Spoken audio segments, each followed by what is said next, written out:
सभी दोनों माता की बोलेंगे, आंखों को बंद करके शुद्ध परमेश्वर भगवान का दर्शन करेंगे। ध्यान रखें, जब ओम नमः की चिंता होती है तो सभी को बोला ऐसे बोलते हैं जैसे हॉस्पिटल में रहते हैं। हम भगवान की भक्ति करते हैं, खुद सुनकर के हैं, अच्छे बैठो, अच्छे खुद सुनकर के बोलो, उसका प्रभाव अलग होता है अपने जीवन में।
अभी आप सभी लोग उस भक्ति रूपी गंगा में स्नान करके अपने जीवन को पावन और पवित्र बनाएंगे। और जीवन पावन और पवित्र तभी बनता है जब मन में हर्ष और उल्लास होता है। तो बड़े हर्ष और उल्लास के साथ यहाँ पर गुरु की आराधना चल रही थी, गुरु की भक्ति चल रही थी, क्योंकि गुरु की उपासना ही हमें संसार से पार कराने का कारण होती है। हम भगवान की आराधना करते रहे और गुरुओं की उपासना करना छोड़ दें तो कभी हम संसार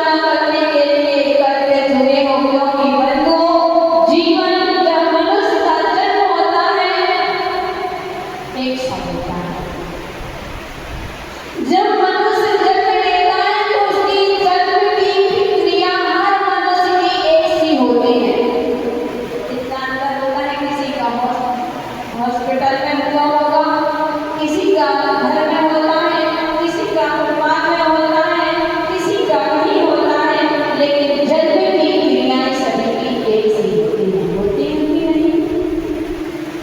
लेकिन वो जीवन भी जी रहा है, लेकिन जीवन सबका एक सा नहीं होता।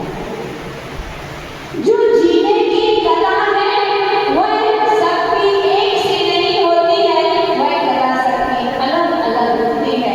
तो बंधु, कुछ लोग ऐसे हैं कि जीवन में धन को भी सब कुछ समझते हैं, और कुछ लोग ऐसे हैं जो धर्म को भी सब कुछ समझते हैं। कहते हैं धन आने पर तुम्हें सुख समृद्धि मिले, शांति मिले, यह जरूरी नहीं है। धन के आते ही तुम्हें सुख सुविधाएं मिले अथवा तुम्हारे अंदर शांति मिले, यह जरूरी नहीं है। लेकिन धर्म तुम्हारे अंदर आते ही जीवन में सुखमय हो जाता है, इसमें कोई बुराई नहीं, इसमें कोई संशय की बात। इसलिए बंधुओं, तो मैंने बताया कि सबकी जीने की कला अलग अलग होती है। एक व्यक्ति वह है जिसके पास सब कुछ है, धन दौलत की कोई कमी नहीं है, धर्म से लेकर दूर है, तो धन उसके पास है। एक व्यक्ति वह होता है जिसके पास धर्म होता है, लेकिन धर्म के साथ साथ धर्म जरूर होता है, नियम से होता है। आप इनके रखते माता जी हमारे पास है। अगर तुम्हारे पास धर्म है तो धर्म की परछाई हुआ करती है, और जहाँ धन होता है वहाँ धर्म तुमसे पीछे हो जाता है। इसलिए पुण्यशालियों, मुझे याद है वह घटना, एक मानव जिसके पास धन की कोई कमी नहीं थी, इतना वैभव था कि 10 पीढ़ी की अगर बैठ के खाए तो कमी आने वाली। लेकिन बंधु, उसके पास उसने अपने जीवन में मात्र धन को ही इकट्ठा किया, धन को एकत्रित किया, तिजोरियों में रखा, भर भर के बांट रखा, लेकिन बस उसके पास एक चीज नहीं थी। क्या नहीं था? धर्म। एक दिन वह अचानक विदेश जाता है। उस विदेश में काफी दिन रहा, और उसके जो जहाँ निवास था उसका उस नगर में मुनिराज का आना हुआ। और अब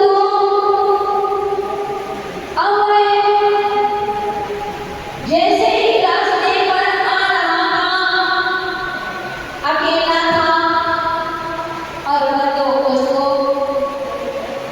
एक परछाई दिखाई दी।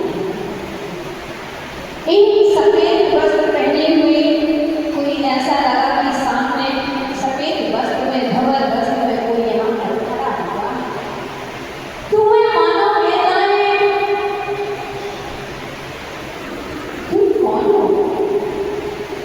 लेकिन वह जो छाया थी, परछाई थी, वह शांत रहती है, शांत रहती है। तो उसने कहा कि मित्र, तुम बोल नहीं रहे हो, मैं तुम्हें मित्र बनाने आया हूँ। क्या बनाने आया हूँ? मैं तुमको अपना मित्र साथी बनाने आया हूँ, मैं मित्र बनाने आया हूँ। तो वह मानव कहता है कि आखिर तुम कौन हो? बिना परिचय के मैं तुमको कैसे मित्र बना सकता हूँ? मैं तुमको अपना मित्र नहीं बना सकता। सभी लोग इस तरफ देखो, अनादिकाल से देखते आ रहे, क्या उधर देख रहे हो? वह तो अपना काम कर रहे हैं, तुम अपना काम करो। अगर मन नहीं लगता है तो आप उठ करके बाहर चले जाओ, क्योंकि हमारी सभा में हम ना किसी को सोने देते हैं और ना किसी को बोर होने देते हैं, और जो बोर हो रहे हैं तो वो ठीक है ना? तो बंधुओं, वह व्यक्ति कहता है कि मित्र, मैं तुमको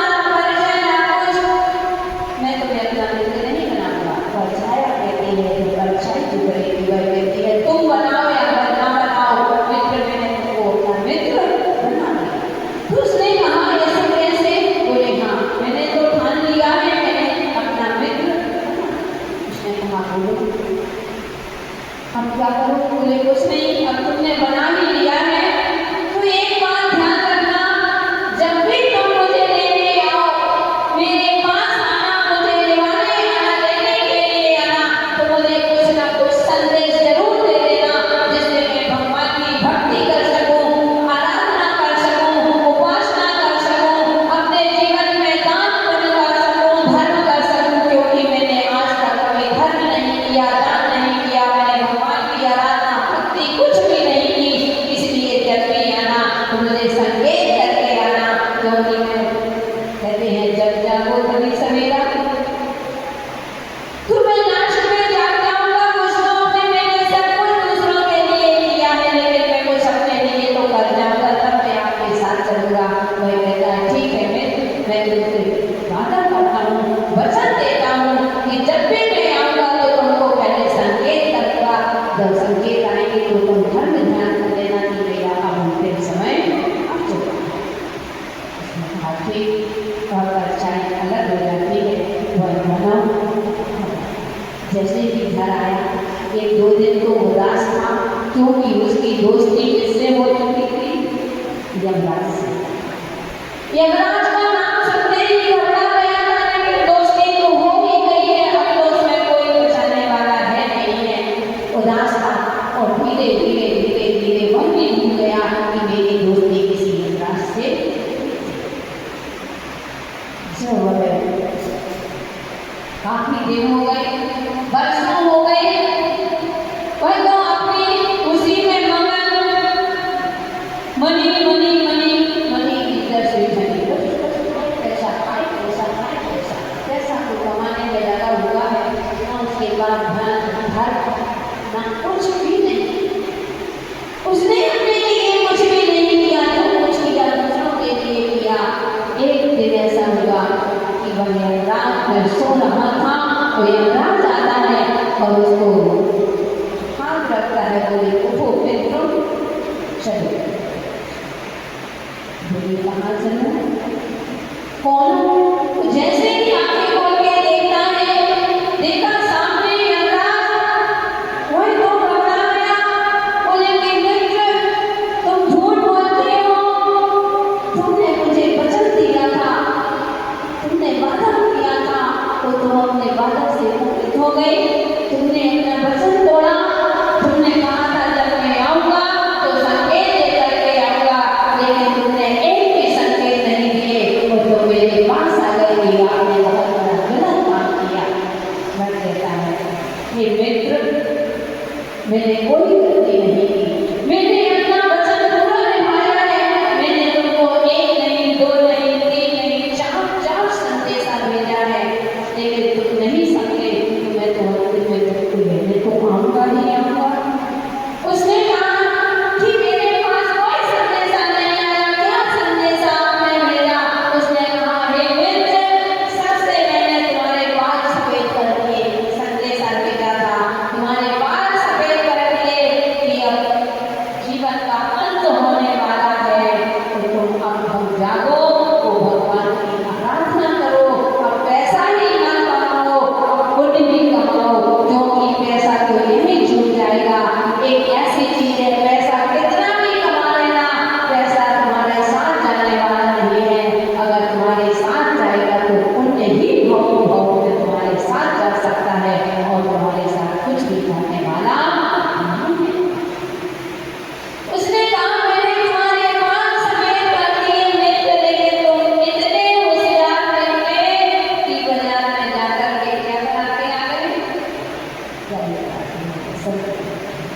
बाल कराते आ गए। मैं क्या करूं? पहली वर्ष में जाकर एक बाल सफेद हो जाता था तो लोगों को, महापुरुषों को वैराग हो जाता था, वो एक बार बस काला रह जाए तो भी वैराग नहीं होता, और कई तरह हुआ जाता है।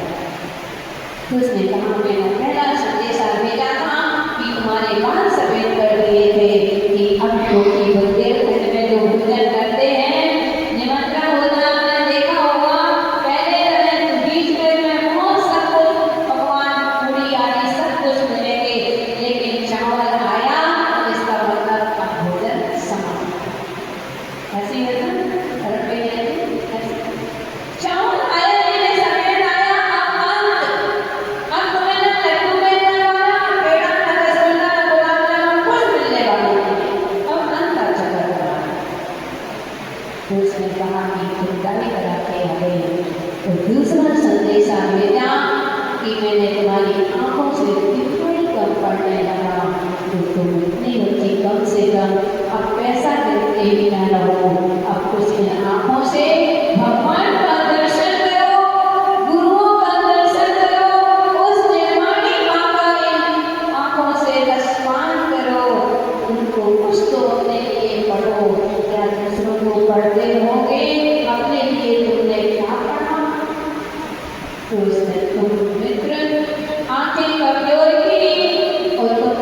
जाकर के भक्ति सी करता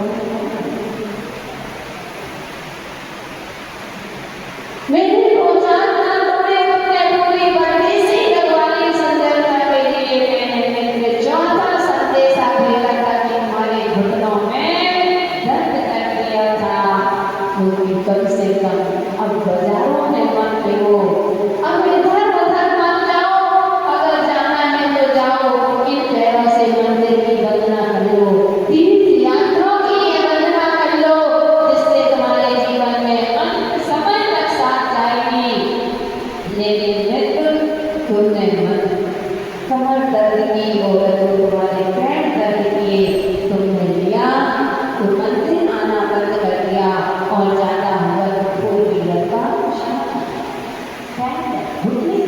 आज मैं देखती हूँ 90% लोगों को अगर प्रॉब्लम है तो कमर की और घुटने की। आखिर घुटनों में दर्द क्यों होता है? क्यों हमारे घुटने दर्द करते हैं? कहते हैं और आपने चरण छूना बंद कर दिए हैं आप लोगों के घुटने छूते हो इसलिए घुटनों में गैप होता है इसलिए तुम्हारे पैर में पहले ये लोग चरण छूते थे ना वो आज के समय घुटने छूते झुकना नहीं चाहते दूसरा रीजन बताते हैं कि जो साधु को मुनिराज के अलावा जो पशुओं को छोड़ो अगर मनुष्य को खड़े खड़े पानी पीते हो तो तुम्हारे घुटने में दर्द नियम से होगा क्यों क्योंकि खड़े होकर के भोजन करना और पानी पीना सिर्फ दिवंगत संतों को ही आया है तुम्हारे लिए नहीं अगर तुम खड़े होकर के भोजन कर रहे हो और खड़े होकर के आप पानी पीते हो तो ध्यान रखना कि तुम दिगंबर संतों का अपमान इसलिए खड़े होकर के कभी भी ना पानी पिए और ना भोजन करें बैठ करके आपकी व्यवस्था है बैठ करके करिए आप पशु तो है नहीं है तो मनुष्य इसलिए बंधुओं जो घुटने में दर्द कहते हैं कि खड़े होकर के जो पानी पीता है उसके घुटनों में दर्द इसलिए दर्द नहीं जाएगा तो आज से बैठ करके पानी पीना शुरू कर दें तो जो मैंने वह कहता है यमराज कहता है कि मैंने तुम्हारे लिए चार संदेशा दिए तो तुमने टू व्हीलर का सहारा ले लिया फोर व्हीलर का सहारा ले लिया तुम 10 कदम भी चलना नहीं चाहते हो अब मैं क्या करूं उसने कहा उसने की मदद मात्र 8 दिन का समय दे दो मैं भगवान की भक्ति तो कर सकूं मैं उपासना कर सकूं अपने लिए तो मैं कर सकूं मैंने जिंदगी में दूसरों के लिए किया है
इसी पूरी भावना के साथ अपनी बात को बयान देते हैं।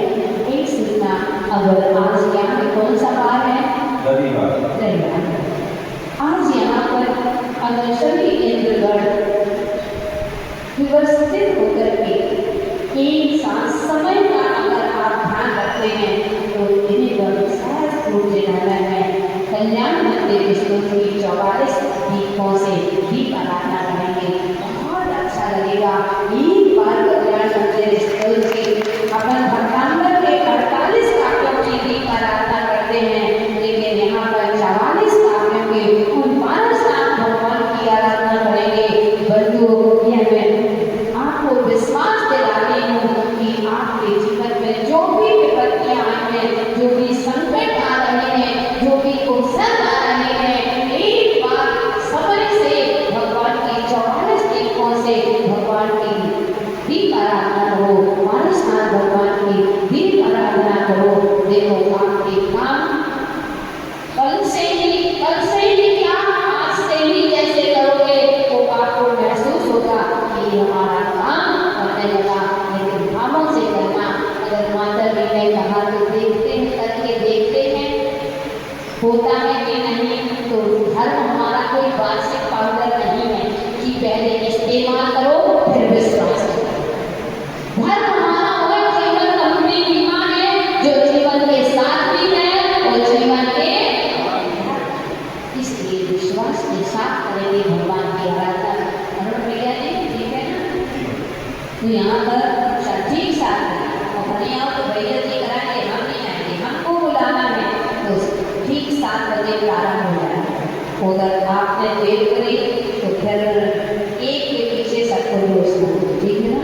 इसलिए सभी को एक साथ आना है, एक साथ सभी को पहला दीपक लगाना है। जिसको पहला दीपक लगाने देखने को मिल जाता है तभी उसी में मंत्र बोला जाएगा। तो अगर आपने गैप कर दिया, बाद में आए तो बाद में ही मिलेगा, क्योंकि उगता हुआ सूरज ही रोशनी देता है, डूबता हुआ सूरज अंधेरा करता है। इसलिए पहले आओ, पहले आओ। उस पहले दीपक को, जो पहला दीपक जलेगा उसको सबको देखना है, आगे का ध्यान रखना है, ठीक है ना? सबको ये नियम 6 साढ़े 6 बजे सब भोजन करके तैयार है, ठीक? जय जय माता।